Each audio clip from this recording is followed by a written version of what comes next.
Injil, wah habis jatah saya, wah dipakai ide saya, wah dipakai. Tapi saya mau membuktikan bahwa yang namanya kitab suci adalah inspirasi tanpa batas. Apalagi ini bulan September Ibu Bapak. Kalau Vinda Panduwinata selalu bernyanyi September ceria. Tapi buat Romo Yosef, bulan September adalah bulan yang spesial karena adalah bulan kitab suci. Entah mengapa, entah saya GR atau bagaimana, kayaknya kalau udah masuk bulan September itu saya merasa ini bulan saya. Misalnya kan Romo Baur ahli moral, nggak ada bulan moral, betul?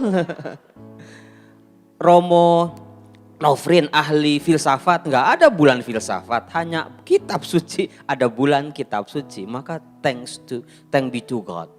Saudara-saudaraku yang terkasih, bulan kitab suci. Sudahkah Anda membiasakan diri membaca firman Tuhan?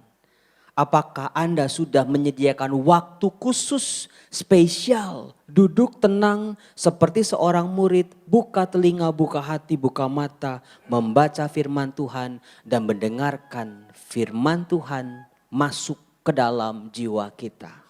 Saya Romo Yosef begitu diutus oleh Bapak Uskup menjadi Ketua Komisi Kerasulan Kitab Suci Kuskupan Agung Jakarta, apalagi ditambah Kepala Sekolah Kursus Pendidikan Kitab Suci Santo Paulus Tebet, ditambah lagi pengajar kitab suci di STF, S1 dan S2.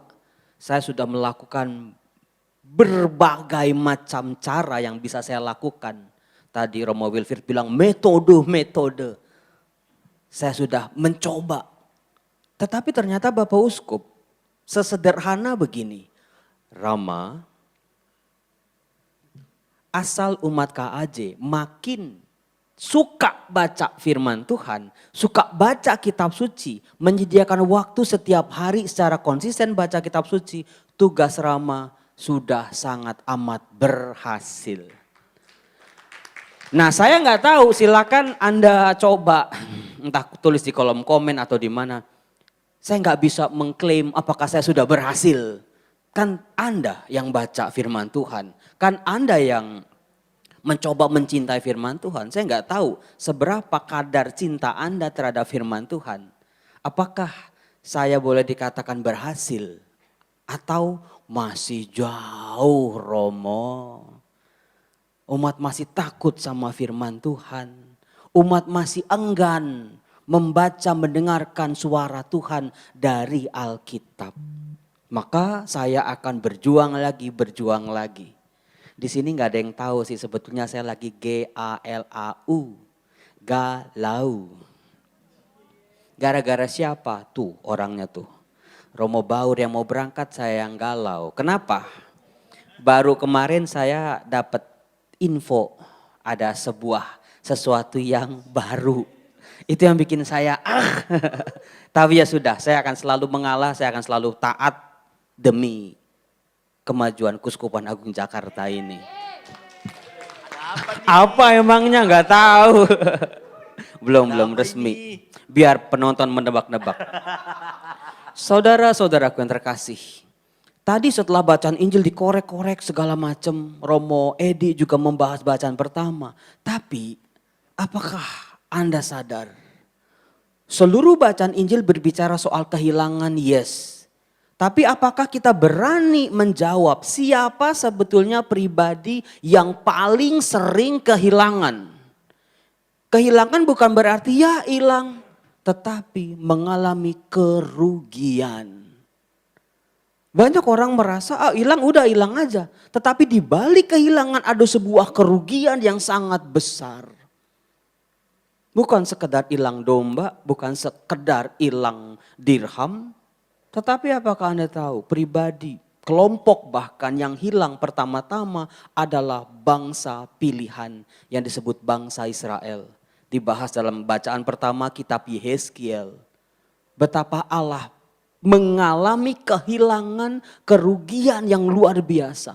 Betapa tidak bangsa yang Allah pilih kok malah membelot menyembah dewa-dewa bangsa lain. Sebuah kerugian. Entah waktu, entah tenaga, entah sudah alam mencurahkan hati, Apakah pilihan Allah salah memilih bangsa ini? Tadi Romo Edi sempat membahas bacaan kedua, tapi nanti dulu. Yang namanya bacaan Ekaristi itu bagus banget. Mazmur bab 51, Mazmur tanggapan. Yang dinyanyikan secara indah oleh pemazmur. Kasihanilah ya Tuhan, Kaulah pengampun yang rahim, dan belas kasih-Mu tak terhingga. Siapa yang bernyanyi lagu ini? Mazmur Daud saat dia ditegur oleh Nabi Nathan. Saat Daud mengalami kehancuran karena jatuh dalam dosa perselingkuhannya dengan Batsheba. Dosa Daud tidak tanggung-tanggung. Dia membunuh, dia mengingini istri sesamanya, dia berzina. Satu saja melanggar 10 perintah Allah sudah pantas untuk dihukum mati. Daud 3, bayangkan. Ketika dia ditegur, dia menyadari kesalahannya. Dengan luar biasa Daud berkata, bersihkanlah aku seluruhnya dari kesalahanku dan tahirkanlah aku dari dosaku. Ciptakanlah dalam hatiku hati yang murni. Biarlah mulutku memuji-muji Tuhan. Persembahan kepada Allah adalah jiwa yang hancur dan menyesal. Saudara-saudara, hanya orang yang betul-betul pernah merasakan jatuh sejatuh-jatuhnya dan diampuni dengan luar biasa bisa bernyanyi seperti itu. Bangsa Israel jatuh, Daud jatuh. Paulus dalam suratnya kepada Timotius mengatakan, di antara semua orang berdosa, akulah yang paling berdosa. Ini tokoh-tokoh besar ibu bapak yang jatuh dalam dosa. Artinya apa? Saya ketika baca ini saya kok sempat was-was juga ya. Kalau tokoh-tokoh besar, bangsa pilihan yang punya keunikan sendiri. Daud raja besar, Paulus pewarta besar. Orang-orang ini tidak terluput dari yang namanya dosa berat. Apalagi saya cuman remah-remah rengginang. Apalagi kita semua yang masih tertatih-tatih dalam menjalani hidup. Artinya ada sebuah fakta yang mau dibuka dalam bacaan-bacaan ini. Jangan pernah ada orang yang merasa sombong bisa bebas bersih dari dosa dan kesalahan. Hati-hati, setan sudah melirik kalau kita punya sikap seperti itu. Mungkin di sini ada yang sudah pernah jatuh dalam dosa berat. Belum Romo. Tinggal tunggu kapan mungkin bisa jadi. Kita nggak pernah tahu. Ada orang jatuh dalam dosa karena dia juga nggak mau. Karena dia juga nggak sadar. Karena dia juga terpaksa. Saudara-saudaraku yang terkasih. Bacaan-bacaan hari ini mengajarkan kepada kita sebuah pengampunan. Jangan pernah anggap remeh pengampunan Allah. Jangan pernah menganggap remeh suatu pertobatan. Apa sebabnya? Banyak orang Kristiani, banyak orang pengikut Kristus. Mengapa sampai jatuh dalam dosa berkali-kali? Jatuh dalam dosa yang sama, itu juga. Karena apa? Karena salah dalam berpikir dan memaknai pertobatan sejati. Tuhan kan maha pengampun, Tuhan juga ntar ngampunin. Udahlah. Atau pertobatannya anget-anget tai ayam. Ketika jatuh nangis-nangis, ketika udah pulih melupakan Tuhan. Kalau kita salah memaknai pertobatan, kita anggap remeh, kita akan jatuh dalam dosa yang berkali-kali. Sampai kapan akhirnya kita juga habis. Saudara-saudaraku yang terkasih. Dalam bacaan Injil, tadi ada beberapa yang belum disorot oleh para romo. Yang hilang kan 3. Domba hilang. Sebetulnya dalam tradisi Israel, domba itu bisa dilepas ke padang dan dia bisa balik lagi kok. Tapi domba yang sudah dewasa, domba yang sudah berpengalaman, domba yang sudah diajarin tiap hari dia pulang pergi. Dilepas gitu aja dia bisa pulang kok. Tapi kalau seekor domba bisa hilang dari kawanannya, Bisa kita bayangkan ini domba yang masih muda usianya. Domba yang belum punya pengalaman. Seperti itulah kita seringkali.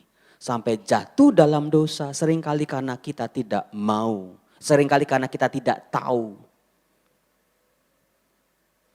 Kalau domba tidak dicari, dia akan mati kok.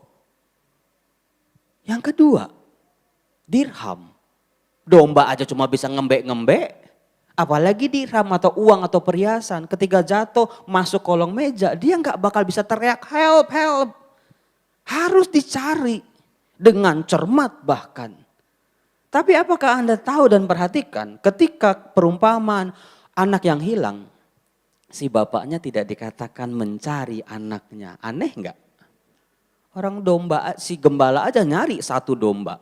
Si perempuan nyari dirhamnya. Kenapa? Si bapak dalam kisah perumpamaan anak yang hilang tidak berusaha mencari. Ini sebuah fakta baru nih. Karena si bapak yakin ada sebuah magnet yang bisa menarik anaknya pulang. Ada sebuah ikatan yang tidak pernah bisa terlepas. Akan ada sebuah kerinduan dari anak itu untuk suatu saat nanti untuk kembali. Itulah yang kita sebut dengan rahmat yang bekerja dalam diri kita, yang membantu kita untuk bertobat. Maka saudara-saudaraku yang terkasih, sadarilah rahmat dalam diri kita. Rahmat yang akan membawa kita pulang ke rumah kita yang sejati, hidup bersama dengan Allah. Banyak orang menyia-nyiakan rahmat ini. Banyak dari kita menganggap rahmat ini sebagai angin lalu belaka. Tahu-taunya kita sudah melangkah terlalu jauh. Sehingga kita sudah tidak punya lagi tenaga untuk pulang. Magnet. Kenapa si anak bisa pulang? Dia ingat di rumah ayahnya ada begitu banyak makanan. Dalam bahasa lain adalah kasih Allah. Hidup Allah. Itulah magnet yang bekerja dalam diri kita untuk sejauh-jauhnya kita melangkah. Selalu ada kerinduan untuk pulang. Saudara-saudaraku yang terkasih, silakan Anda bertanya. Detik ini, malam ini, sudah sejauh mana kita melangkah menjauh dari Allah? Sudah berapa langkah kita membelok dari Allah, membelakangi Allah? Ingatlah, setiap satu langkah kita menjauh dari Allah, ada sebuah magnet di belakang kita yang menarik, yang bekerja dalam diri kita untuk berbalik kepadanya. Salah satu magnet itu adalah firman Tuhan sendiri. Tuhan tahu kok pergulatan kita.